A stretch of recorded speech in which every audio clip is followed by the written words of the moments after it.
கிராமத்துல பனிக்காலம் எந்த வருஷமும் இல்லாத அளவுக்கு இந்த வருஷம் அவ்வளவு குளிர். ஒரு நாள் எல்லாம் பனி பேஞ்சுக்கிட்டே இருந்தது. பொன்னிக்காகமோ அவருக்காகமோ குளிர்ல தாங்க முடியலையேன்னு கவலைப்பட்டுக்கிட்டு அவங்க வீட்டுல இருந்தாங்க. அப்ப சின்னி குருவியும் மின்னா குருவியும் பேசினாங்க. அம்மா, இந்த குளிர்ல ருசியா ஏதாவது செஞ்சு தாங்களே அப்படின்னு கேட்டாங்க. அப்ப பொன்னிக்காகவும், நானே குளிர்ல நடுங்கிட்டு இருக்கேன், என்ன சமைக்க சொல்றீங்க அப்படின்னு சொன்னாங்க. அவருக்காகவும் சொன்னாரு, நான் வேணா சமைக்கட்டுமா? 3 பேருமே அதிர்ச்சி ஆயிட்டாங்க. அப்பா, போன வாரம் நீங்க கோதுமையை ஆவியில வேக வச்சு சக்கரை ஜீரால போட்டு குலோப் ஜாமுன்னு சொன்னீங்களே, அது ஏன் இன்னும் மறக்க முடியல? அதுக்குள்ள இன்னொரு சமையலா அப்படின்னு மின்னா கேட்டா. போங்க, நான் சமைக்கல, உங்க அம்மாவே சமைக்கட்டும் அப்படின்னு அவருக்காகவும் சொல்லிட்டாரு. பொன்னிக்காகவும், சரி நானே சமைக்கிறேன், என்ன செய்யலாம் சொல்லுங்க அப்படின்னு கேட்டாங்க. அம்மா, சிக்கன் குழம்பு செய்யலாம், நீங்க நல்ல காரமா சுவையா செய்வீங்களே, இந்த பனி காலத்துக்கு அது நல்லா இருக்குமா அப்படின்னு சின்னி சொன்னான். சிக்கன், வெங்காயம், தக்காளி, சிக்கன் மசாலாலாம் சேர்த்து பொன்னிக்காகவும் சிக்கன் குழம்பு செய்ய ஆரம்பிச்சாங்க. அப்போ மின்னா சொன்னா, அம்மா, சிக்கன் குழம்பு மட்டும் தானா?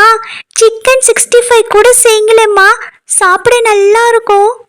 உனக்கு நல்லா தாண்டி இருக்கும், குளிர்ல ரெஸ்ட் எடுக்கலான்னு பார்த்தா லிஸ்ட் பெருசா போயிட்டே இருக்கே. அம்மா, சின்னி சொன்னா மட்டும் செய்றீங்களே, எனக்காக சிக்கன் 65 நீங்க செய்யக்கூடாதா? சரி, சிக்கன் 65 தானே செய்யலாம், ஆனா சிக்கன் 65 மசாலா இல்லையே, என்ன பண்றது? நீங்க கவலையை விடுங்கம்மா, நான் சொல்றேன்.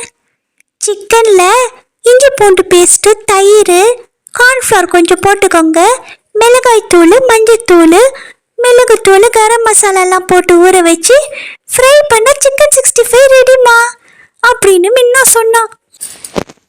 அது கேட்ட பொன்னிக்காகவும், உனக்கு இவ்வளோ தெரியுமா, இதெல்லாம் எப்படி கற்றுக்கிட்ட அப்படின்னு சிரிச்சுக்கிட்டே சமைக்க ஆரம்பிச்சாங்க. அவங்க சமைக்கிற சிக்கன் குழம்பு வாசனை அக்கம் பக்கம் எல்லாம் பரவி இருந்தது. அப்போ கோராக்காகவும் அவங்க வீட்டில் தூங்கிட்டு இருந்தது. என்னது இது, இப்படி ஒரு சிக்கன் குழம்பு வாசனை வருது, இந்த குளிர்ல இந்த வாசனையே இவ்வளவு சுகமா இருக்கே, சாப்பிட்டா எப்படி இருக்கும் அப்படின்னு யோசிச்சது கோராக்காகும். அந்த சிக்கன் குழம்பு வாசனை மல்லிக்குருவி வீட்டுக்கும் போச்சு. என்னது இது, யார் வீட்டுல இப்படி சமைக்கிறாங்க அப்படின்னு மல்லி யோசிச்சா. அப்புறம் லில்லி குருவி அவங்க வீட்டுல காரக்குழம்பு போட்டு சாப்பாடு சாப்பிட்டுட்டு இருந்தா. சிக்கன் குழம்பு வாசனை அங்கேயும் போச்சு. நம்ம காரக்குழம்பு சாப்பிடுறோம், இந்த சிக்கன் குழம்பு வாசனை வருதே, காரக்குழம்பு பிடிக்காம சாப்பாடியே வச்சுட்டா. நேரம் ஆக ஆக சிக்கன் குழம்பு, சிக்கன் 65 வாசம் அதிகமாயிடுச்சு. அங்க கோராக்காகமோ, மல்லிக்குருவி, லில்லி குருவி 3 பேரும் இதுக்கு மேலேயும் தாங்க முடியாதுன்னு வாசனை வர வீட்டை தேடி போனாங்க. அப்போ லில்லி குருவி சொன்னா, ஏ மல்லி, இந்த வாசனை நம்ம சின்னி மின்னா வீட்டுல இருந்து தாண்டி வருது. கோராக்காகத்துக்கு ஒரே சந்தோஷம். இன்னைக்கு நான் ஒரு புடி பிடிக்க வேண்டியதுதான் அப்படின்னு சந்தோஷப்பட்டான். 3 பேரும் சின்னி வீட்டுக்கு போனாங்க. கோராக்காகவும் சிக்கன் குழம்பு 65 எல்லாம் பார்த்துச்சு. அவசரம் அதுக்கு தாங்க முடியல. பொன்னிக்காகவும் சமைச்சிட்டு வெளியே போனாங்க. டேஸ்ட் பார்க்கலான்னு ஒரு சிக்கன் பீஸை எடுத்து கோராக்காகவும் சாப்பிடுச்சு.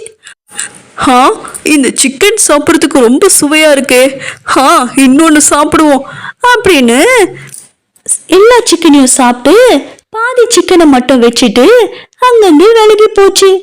பொன்னிக்காகவும் வந்து பார்த்தாங்க.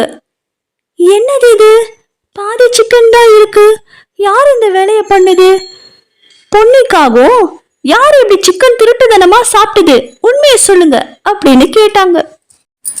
மல்லி, சின்னி, மின்னா, லில்லி எல்லோரும் நான் எடுக்கல நீ எடுக்கலன்னு சண்டை போட்டுக்கிட்டாங்க. ஆனா கோராக்காக மட்டும் இந்த சண்டையில கலந்துக்காம தனியா இருந்தது. அவருக்காகத்துக்கு கோராக்காகத்து மேல சந்தேகம் வந்துடுச்சு. அவரிக்காகவும் கோரா காகத்தை இங்க வாப்பா கோரா அப்படின்னு கூப்பிட்டாரு. கோரா காகமும் அவரிக்காகத்து பக்கத்துல போச்சு. என்னங்க அங்கிள் சொல்லுங்க அப்படின்னு கோரா காகம் பேசியது. கோரா காகம் மேல சிக்கன் 65 வாசம். கொஞ்சம் சிக்கன் மேல கோரா காகத்து வாயில ஒட்டி இருந்தது. நீதான் சிக்கனை எடுத்தேன்னு எனக்கு நல்லா தெரியும் அவரிக்காகவும் சொன்னாரு.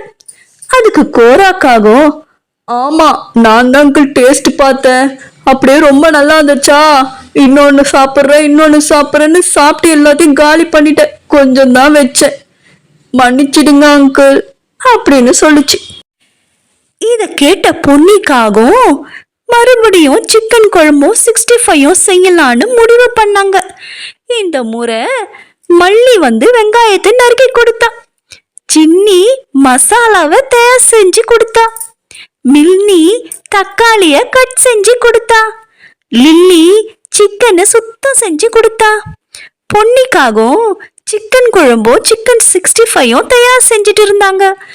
அப்போ கோராக்காகவும், நான் உதவி செய்யட்டுமா ஆண்டி அப்படின்னு கேட்டுச்சு. வேண்டாம்பா, மறுபடியும் முதல்ல இருந்தான்னு பொன்னிக்காகவும் கேட்டாங்க. எல்லாரும் சிரிச்சிட்டாங்க. சமையல் தயாராயிடுச்சு. எல்லாரும் ஒன்னா உட்காந்து சாப்பிட்டாங்க. அவசரம் நல்லது இல்ல, பகிர்ந்து உண்டாதான் சந்தோஷம் அப்படின்னு மின்னி சொன்னா. அந்த பனிக்காலம் அவங்களுக்கு இனிமையா கழிந்தது.